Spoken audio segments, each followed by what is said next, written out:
Hey everyone, it's Matt Donahue with Mission Financial Planners coming to you on Wednesday, August 21st with your weekly market update. A couple days late this weekend or this week because this weekend I was in Minneapolis for the Metallica Takeover. Got to see a bunch of great shows, got to catch up with a lot of old friends. Maybe the highlight was taking my mom, who is 81 years old, to her first ever Metallica concert, and she loved it. So she had a great time and was really just really impressed with how good the band was. So great shows, a lot of fun. Got to catch up with a lot of people I hadn't seen in a long time.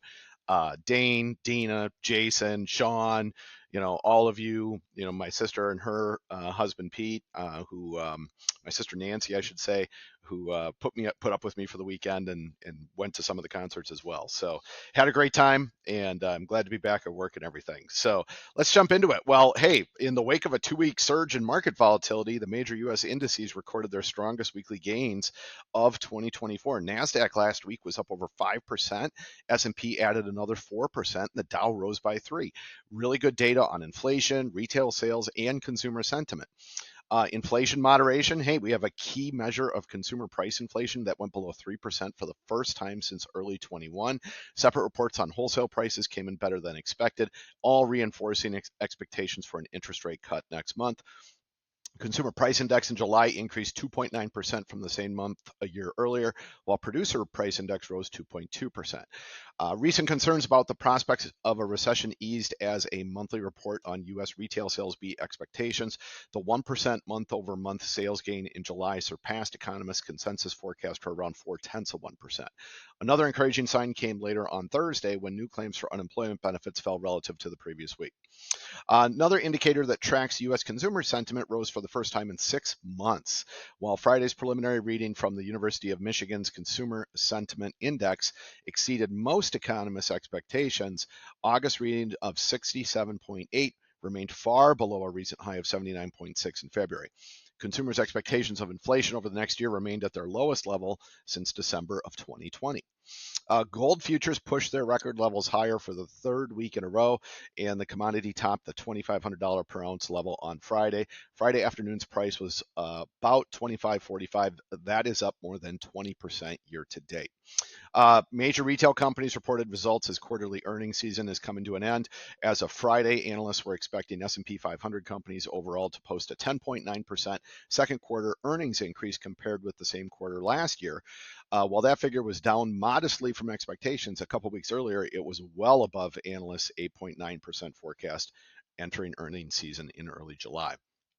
IT, hey, those stocks that pulled the broader market lower in the sell-off a few weeks ago were among the leaders of last week's sharply positive results.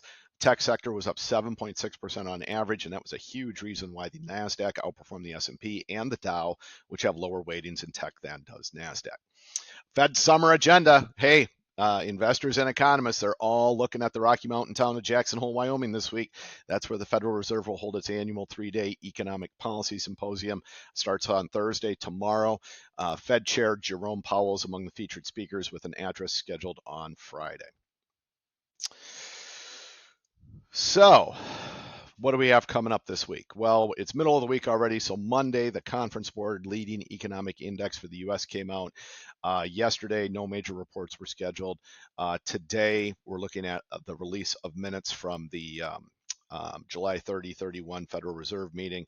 And then Thursday, tomorrow, we're looking at existing home sales and weekly unemployment claims. Of course, Friday, we have Powell's speech in Jackson Hole and new home sales. Philosophy quote of the week: corralling the unnecessary. Okay, basically it's the idea that, you know what, if I want to have peace of mind, just don't worry about it, right? It's okay, whatever, that's okay. But a better approach might be actually get out there and do the things you're supposed to do, right? Because the approach of, hey, I'm just going to ignore it, I'm just going to focus on one or two things, well, that's great, but it only brings peace of mind of just a few things. But the greater peace of mind and the peace of, being able to do things well. So, the vast majority of our words and actions are unnecessary. And again, this is coming from Marcus Aurelius.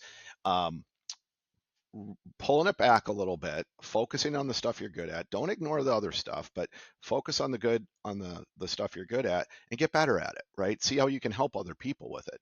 And that's really the point, right? So do your best, I guess, is really what Marcus is trying to tell us this week. Tax tips. Okay. You should really check out our blog post for this. Go to missionfinancialplanners.com. Just click on our blog post. What you'll see there is a lot of detail on some of these tax credits that I've got listed for today. So the only thing I'll say about tax credits right now is basically, a credit is not the same as a refund.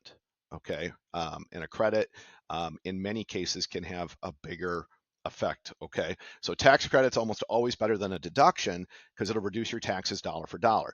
Deductions only reduce your income and then you compute the tax owed from the reduced income.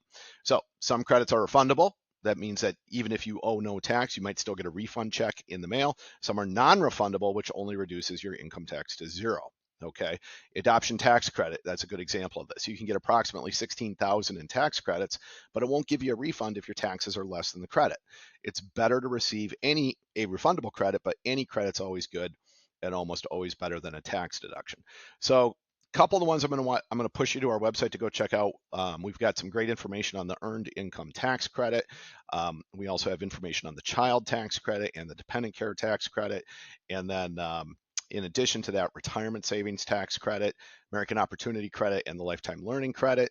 And in addition to that, let me get there, foreign tax credits and exclusions as well. Okay. Energy credits, right? You're going to want to check those out, especially if you're looking at getting new air conditioning, things like that. And the renewable resident energy efficient property credit as well. So, um, health tip of the week, best ways to prevent wrinkles. Okay, so continuing on with our August focus on skincare and sun. This again is a great article from the Mayo Clinic. If you want more details, of course, go to our website, go to our blog and check it out. Wrinkles, though, that's just something that happens, right? It's part of the natural aging process. And according to the author of that part of our blog post this week, as we age, we just see a decrease in the building blocks of the skin. I mean, that's really what it comes down to. So there's two type of wrinkles. There's static wrinkles, which are the consistent lines like a forehead crease. That's caused by muscle movement, and then dynamic wrinkles, which appear only when you move your face. Which is also caused by um, muscle movement. Now, genetics, really, but are important, but your exposure to the sun, how you treat your skin, things like that. Dr. Haas, who wrote this part of the blog post for us, she just says, look, the most important strategy for wrinkle prevention is sun protection. And it's never too early to start thinking about it. She also recommends creating a skin routine. So at night, she just recommends three things: do a gentle cleanser, then apply an anti-aging product, and then finally apply a moisturizer. A couple thoughts on Botox for you. Botox, you know, you don't have to go all in with it where like your face looks like it's a mask almost. You can get smaller doses that still allows some more muscle movement when gives a more natural appearance.